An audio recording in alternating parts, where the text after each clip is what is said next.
내일은 1950년 6.25 전쟁 발발 74주년 기념일입니다. 오늘의 자유민주주의 대한민국을 이루기 위해서 수많은 호국 영웅들의 희생과 헌신이 있었다는 것 여러분 기억하고 계시죠? 호국 영웅들의 희생과 헌신을 기억하는 보훈.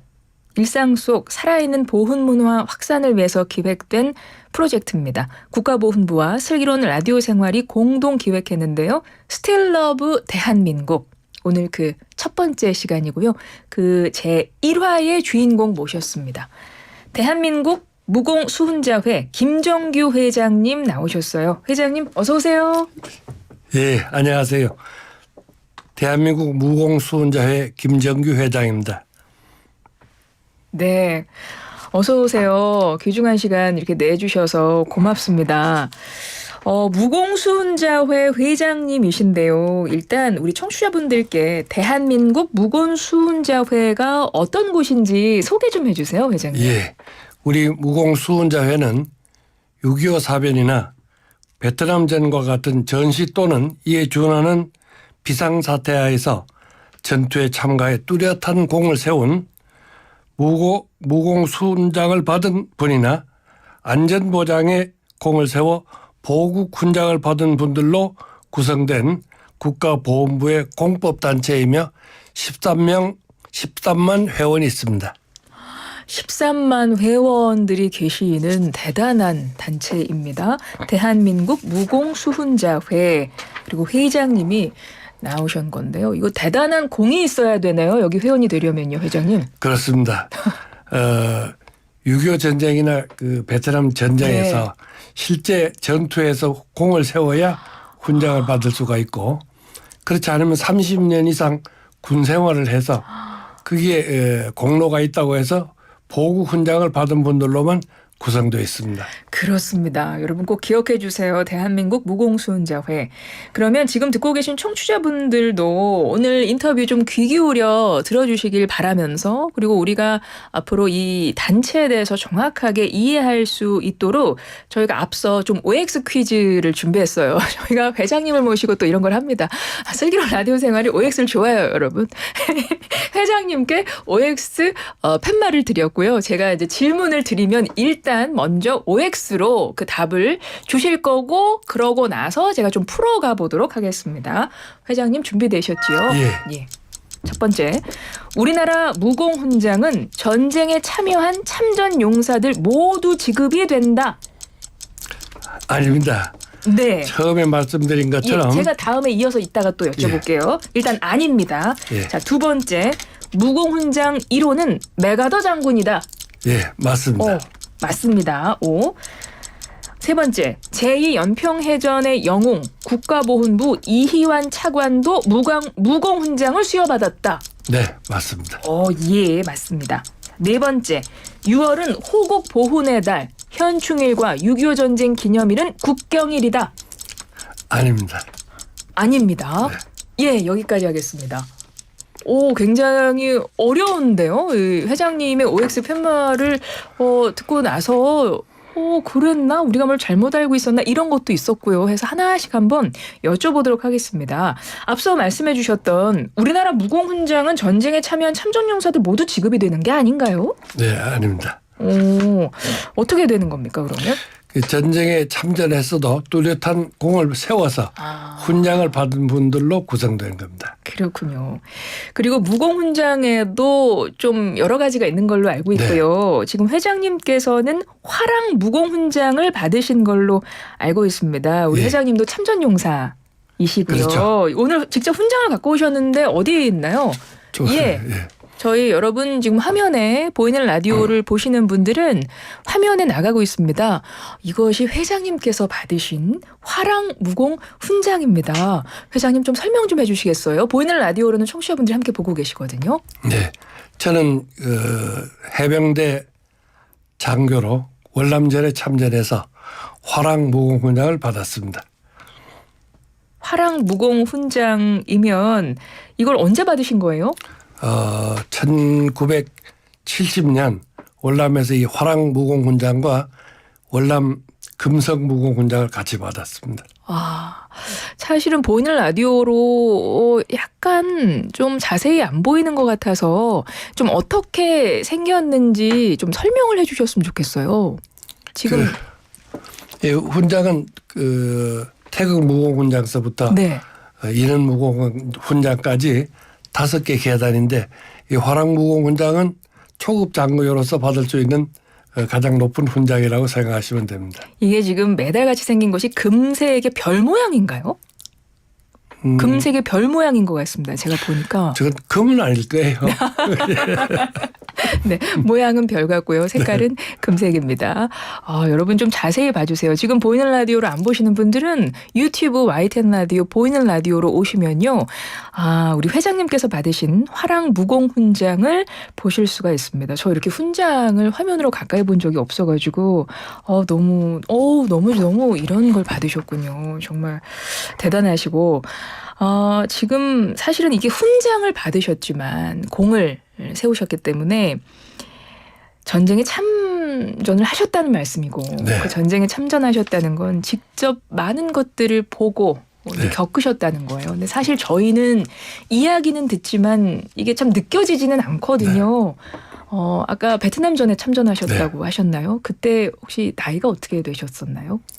그 당시 해병대 중위계급장으로 일선 소대장으로 전투를 직접 했습니다.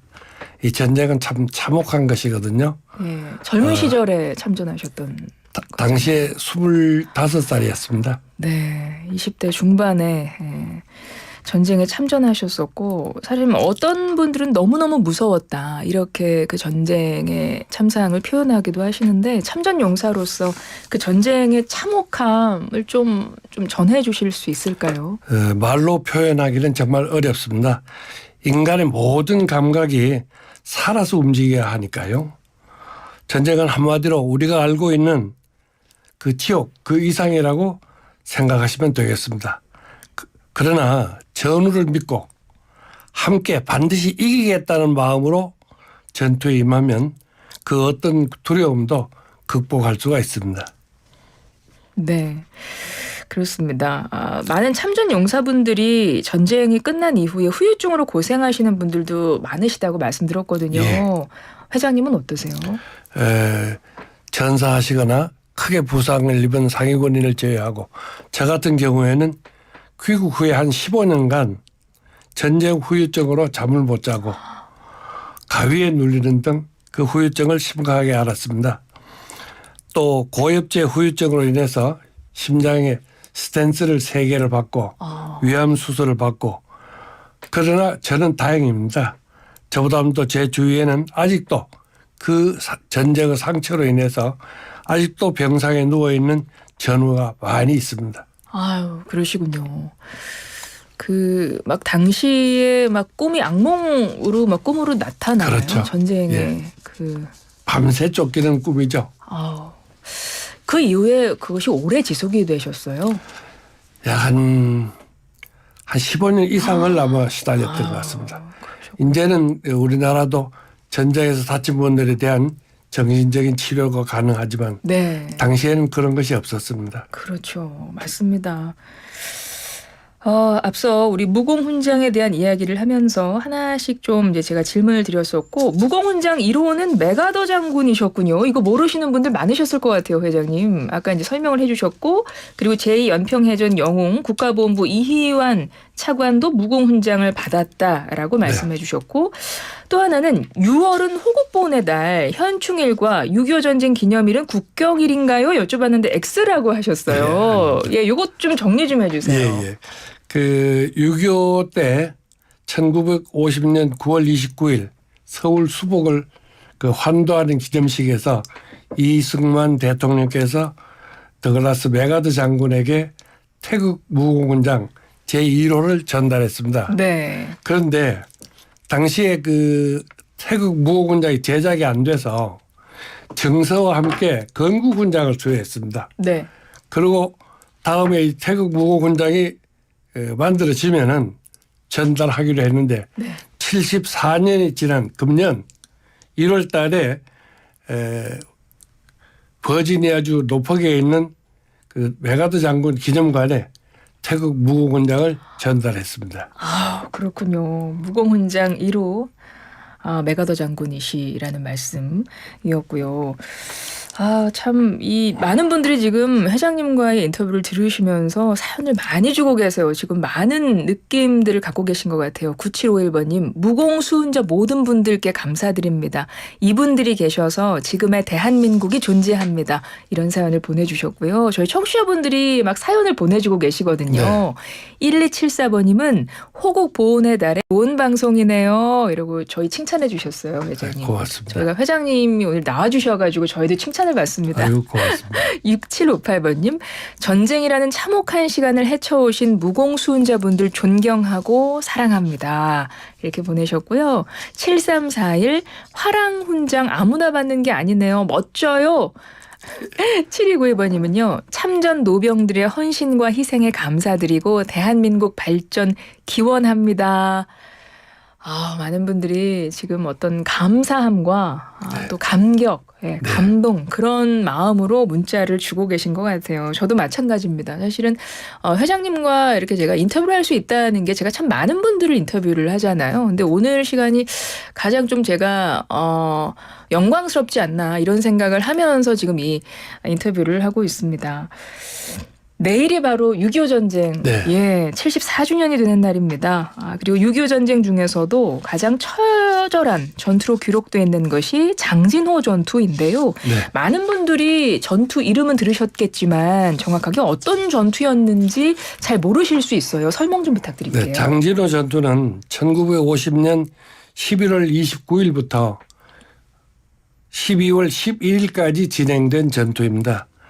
장진호 일대에서 미 해병 제1사단과 한국 해병대 그리고 전투경찰 화랑부대 그리고 영국군 41 코만도 이렇게 중공군 20만과 전투를 했습니다. 당시에 엄청난 추위와 굶주림에 포위되어서 보급이 잘 안 되는 그런 상황 하에서 전투를 치렀는데 그 전투로 인해서 중공군은 엄청난 타격을 입었고 유엔군과 함께 피난민 20만 명을 부산으로 후퇴시킬 수가 있었습니다. 이 장진호 전투에서는 6.25 전쟁 중에서 가장 치열한 전투였지만 또한 가장 인도주의적인 전투였다고 이렇게 생각하고 있습니다. 예. 매년 무공수훈자회에서 장진호 전투를 행사로 기념하시는 걸로 알고 있습니다. 그 의미 좀 짚어주세요. 어떤 의미가 있는 전투였습니까? 전쟁이 얼마나 고통스러운지를 알기에 대한민국이라는 낯선 나라의 자유를 위해 희생하신 미 해병 참전용사들의 희생을 잊지 않고 기억하는 게 도리라고 생각했습니다. 그리고 아직 생존해 계시는 참전용사들에게 감사를 전하고 이를 통해 한미 관계가 더욱 강화되었으면 하는 마음으로 2016년부터 장진호 전투 기념 행사를 개최하고 있습니다. 민간단체가 외국인을 위해서 이렇게 추모 행사를 갖는 건 세계에서 가장 유일하다고 하고 있습니다. 장진호 전투 참전 부대와 참전 용사들에 대한 보훈 행사 위해서 직접 미국도 다녀오셨다고 들었고 당시에 90이 넘은 참전 용사 한 분 만나셨다고요. 어떤 말씀해 주셨어요? 그 2022년부터는 과거에는 그 미국인들을 한국으로 참전으로 초대를 했었는데 연세가 많으셔서 오실 수가 없어요. 그래서 2022년도에는 저희들이 미국을 방문해서 미 장진호 전투 협회와 미 해병대 박물관을 방문했습니다. 그리고 2023년에는 6.25 전쟁 당시 장진호 전투부대의 주력 부대인 미 해병 1사단을 방문했고 금년에는 하와이에 있는 미 해군 인도 태평양 함대 사령부와 해병대 사령부를 방문했습니다. 처음 2022년도에 장진호 협회 회장님 워드 윌리안 회장님을 뵀을 때 90이 넘은 그 노구에도 한국에 만약 무슨 일이 생긴다면 달려갈 용의가 있다. 이렇게 말씀하신 것을 귓가에 맴맴 돌고 있습니다. 아우, 그러셨군요.